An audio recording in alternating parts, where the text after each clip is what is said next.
Kita kembali di newsroom. Saya kembali ke Bang Jasra selaku komisioner KPAI. Bang Jasra, ini tadi kita selalu membahas terkait dengan media sosial gitu ya. Kalau kita lihat memang media sosial saat ini sangat berpengaruh sekali untuk adanya terjadi pertemuan antara dua kelompok ataupun kelompok-kelompok lain untuk melakukan tindakan-tindakan yang tidak terpuji seperti ini. Apa yang harus kita lakukan sebenarnya, Bang, terkait dengan kondisi medsos yang makin masif digunakan, kemudian makin mudah untuk dicarinya begitu, Bang Jasra?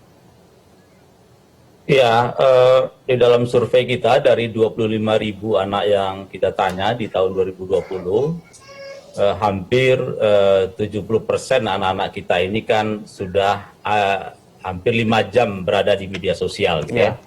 Dan hanya 30% penggunaan media sosial itu untuk pembelajaran daring, ya. Sisanya memang menonton YouTube dan seterusnya. Nah, PR kita ke depan tentu adalah bagaimana negara, pemerintah memastikan informasi-informasi yang diakses oleh anak merupakan informasi layak anak, gitu ya. Dan ini tentu sesuai dengan konvensi anak yang sudah kita ratifikasi, bagaimana para pihak ya, pemerintah dan termasuk juga masyarakat dan teman-teman media memastikan konten-konten yang diakses oleh anak tentu konten-konten yang positif.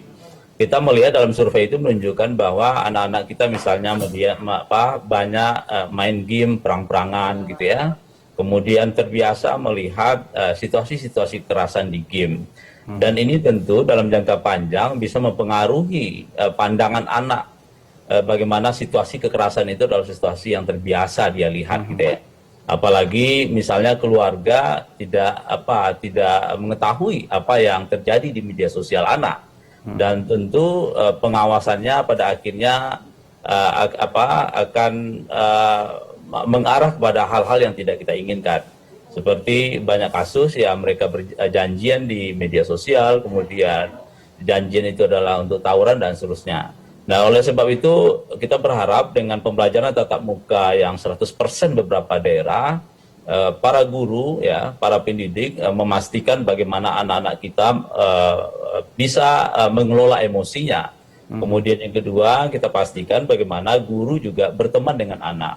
Sehingga upaya-upaya pencegahan, jika ada status-status yang mengarah kepada hal-hal yang tidak kita inginkan, maka guru dan termasuk juga berkoordinasi dengan orang tua bisa mencegah lebih awal sehingga peristiwa ini tidak terjadi, gitu, Mas. Berarti lingkungan sosial juga sangat berpengaruh begitu ya, Bang, baik lingkungan sekitar ataupun pertemanan yang lainnya.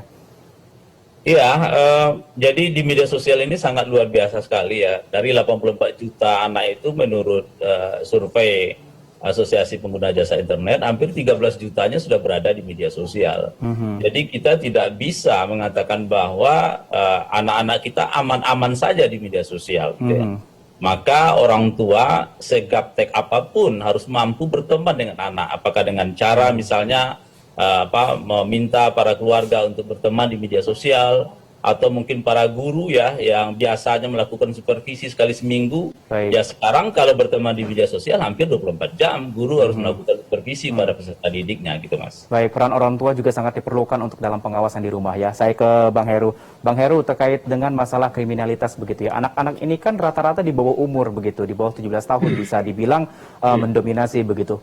Sanksi apa yang kira-kira diperlukan agar efek jera ini bisa terjadi di kalangan anak-anak ini, Bang Heru? Iya, terima kasih. Jadi memang ada sanksi ini bisa dikategorikan ada sanksi yang sanksi pidana, ada sanksi yang juga ada tindakan ya, ada tindakan karena tidak semua berupa sanksi pidana, tergantung deliknya apa, tergantung apa kejahatan atau pelanggarannya, semua sudah dirumuskan di Undang-Undang Sistem Peradilan Pidana Anak. Ya, anak yang berhadapan dengan hukum, anak yang berkonflik dengan hukum itu juga sudah diatur cukup jelas di situ. Ada yang bahkan juga ada ketentuan terkait dengan keadilan restoratif ataupun restoratif justice. Ya, sehingga model penindakannya kok nggak bisa dibilang penghukumannya tidak harus berupa sanksi pidana, karena pidana adalah ultimum remedium ya, dia adalah pilihan terakhir apabila tidak ada lagi jenis hukuman yang dipandang lebih baik ya. Dan juga kita mengenal mekanisme keadilan restoratif untuk kejahatan dengan ancaman tidak lebih kurang dari 7 tahun penjara, dan juga bukan kejahatan yang sifatnya residivis ataupun berulang dimungkinkan untuk anak yang berkonflik dengan hukum. Jadi tergantung jenis tindak pidananya apa. Karena sekali lagi penjara bukan tempat terbaik buat anak. Penjara juga seringkali overpopulated ataupun overpopulation, overcrowded, sehingga yang terjadi bukanlah rehabilitasi namun transmisi ilmu-ilmu kejahatan yang baru, dan anak nggak mendapatkan rehabilitasi ketika dia dipidana di dalam dulu namanya lapas, sekarang mungkin LPKA, Lembaga Pembinaan Khusus Anak, sehingga tergantung jenis kejahatannya.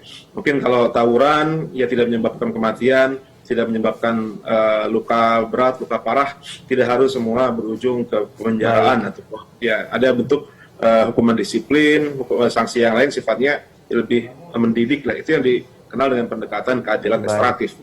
Ya. Baik, kita akan kembali lagi dan membahas terkait dengan perbincangan ini usai jeda yang satu ini. Tetaplah bersama kami.